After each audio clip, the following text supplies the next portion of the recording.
Hello guys, welcome back to a new video. In today's video I'm going to be talking about the Jeep Renegade and its common problems or issues. I've had a few Jeep Renegades in the past couple of months and each one of them had its own issues, and they are becoming very popular cars and more recently affordable.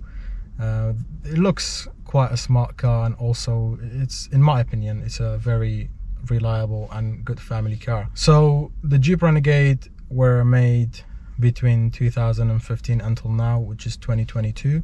They're still the same and look quite similar, but engine and gearbox wise and the components inside the car are all very similar. But it's had a few, upgrades and facelift for the newer model. But the rules and the problems that I'm gonna mention in this video gonna apply to all the models. So the Jeep Renegade that I'm in today is a 2016 mated with a 1.6 diesel engine, which are also used in the Fiat 500s, the bigger versions, and some other models which I can't remember on the top of my head. But just like any other car, it's got issues, things will break, and you can't expect it to run forever without spending money on it. So the first issue I faced was the start-stop system fault. Essentially what it does, it cuts out the engine when you're stuck in traffic or stationary, gives you better fuel consumption, and also reduces the emission.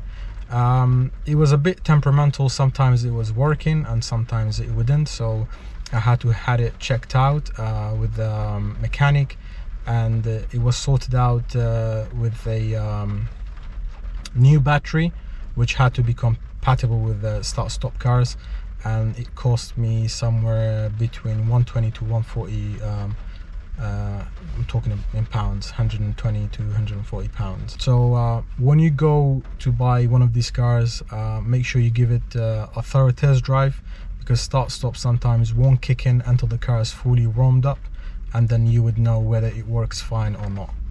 The second issue which are common in these cars is the sound system fault. When you try to connect your phone to the center screen, sometimes it would just play up or it wouldn't connect, or in the case that I had, it would say sound system fault in the dash, and I really tried everything to fix this fault, but I didn't have any success until one day I decided to just remove the battery heads and let the car reset for 5-10 minutes and put the heads onto the battery again, and it became fine. It worked again, which was really surprising.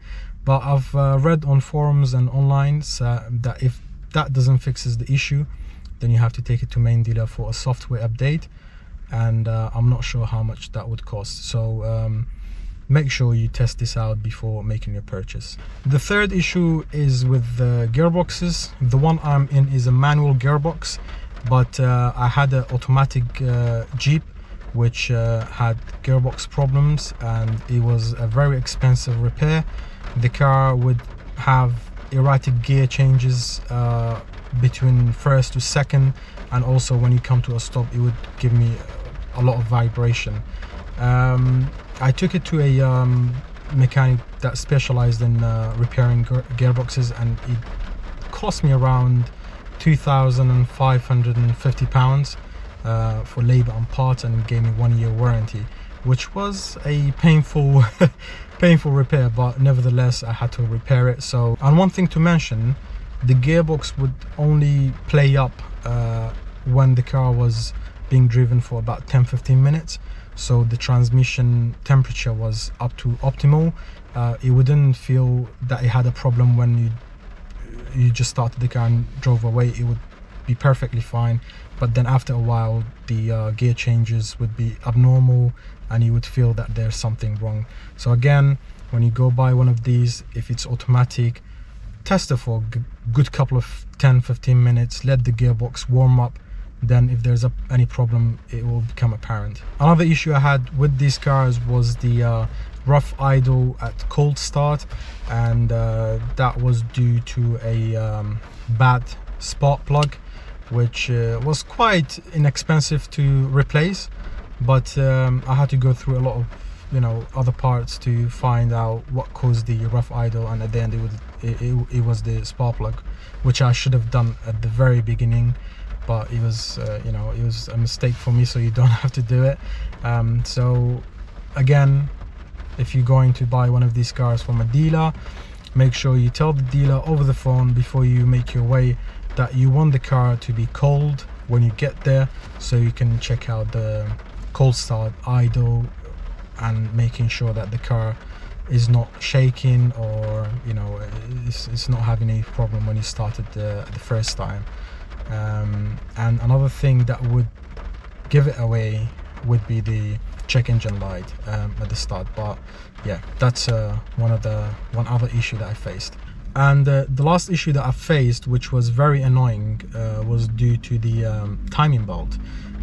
The car behaved normally, but every now and then it would hesitate to drive when you pull away from traffic, and I knew there was something wrong. So I plugged in the OBD, and I had a message saying the camshaft sensor error data, something like this. So I took it to the mechanic, and they said that I had to change the timing belt. Make sure, if it's affordable for you, that you take a OBD reader with you, because sometimes there could be a problem with the car but it wouldn't show in the dash. Plug in your OBD reader and scan the car, and if there's any fault, you would know.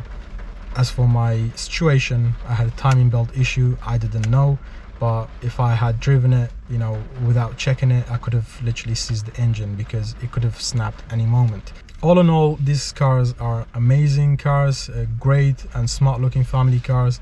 These days the prices are becoming a bit better, affordable.